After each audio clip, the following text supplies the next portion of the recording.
Okay, so now you can see what progress I've made with it so far. So the top ridge here is rolled, it's got the ribbing on it. Then I've added those creases you've seen. Now I've added the ribbing onto that. Anything I can add, I would have liked the ribbing to be a bit deeper over here. It was forged out, the crease was forged out nice and deep. But when I added the ribbing, it actually pushed it down a little bit, which is a little bit frustrating. But it still came out nice, you can still see it quite well. I just hope polishing up and putting in the lines will bring it out a little bit more. Doing that also just distorted the shape a little bit, which I had to fix. Now I'm going to add on to the creases where the fluting in between is going to go.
Okay, great. So there's all the lines. A lot of lines, a lot of fluting.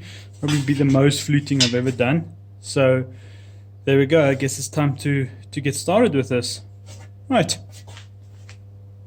Okay, so what I'm going to be doing now is, last time you saw I marked out those creases, and so I'm going to be doing the creases or the fluting in the breastplate. It's going to probably take some time. That's the most I've ever had to do. So yeah, wish me luck.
Okay, so what I'm going to be doing now is I'm going to be using this crease stake here to enhance the edge that I've put onto here.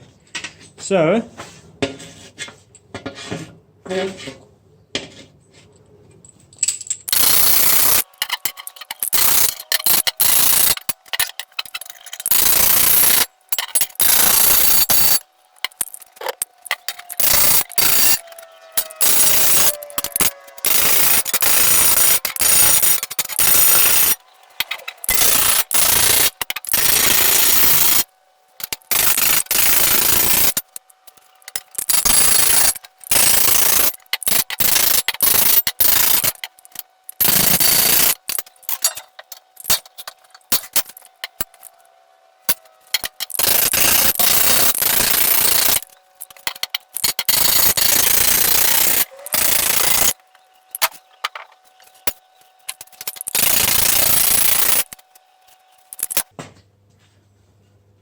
So I don't know if you can see it so well there, but maybe there.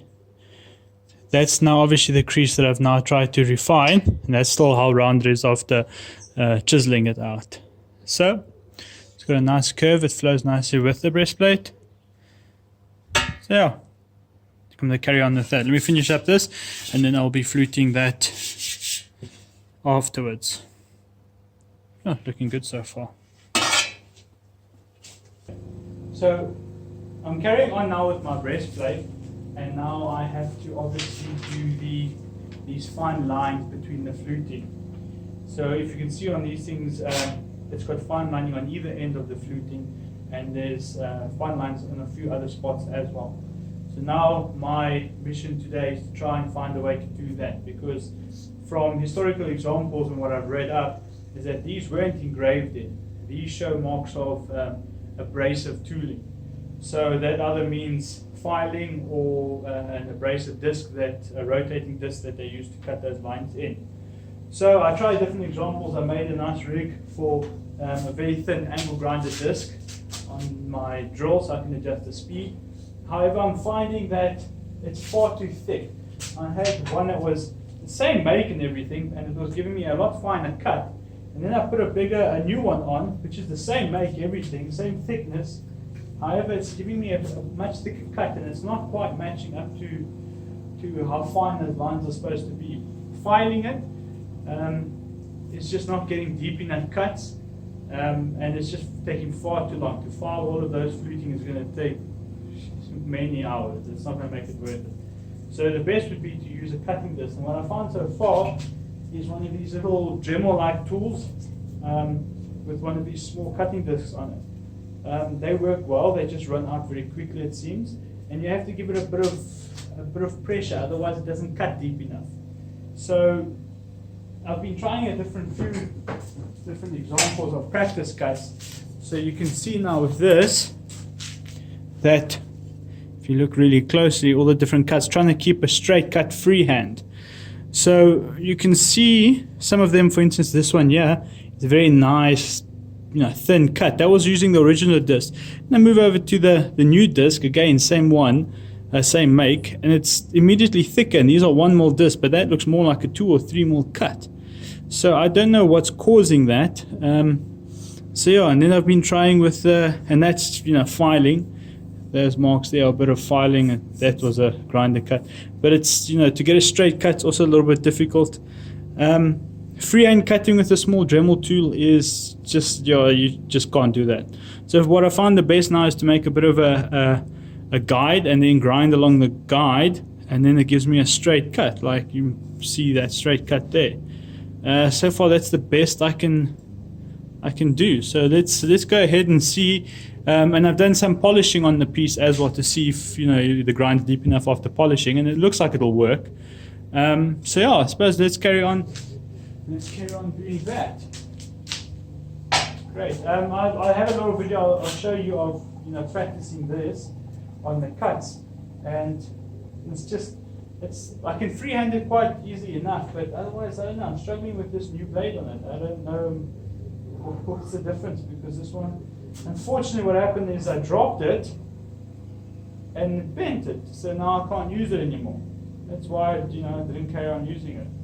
So the chuck came loose and it fell out, and then it, I suppose, warped the blade a little bit, because it's just now run skew and it just wouldn't cut straight anymore. So on we go, I guess. Right,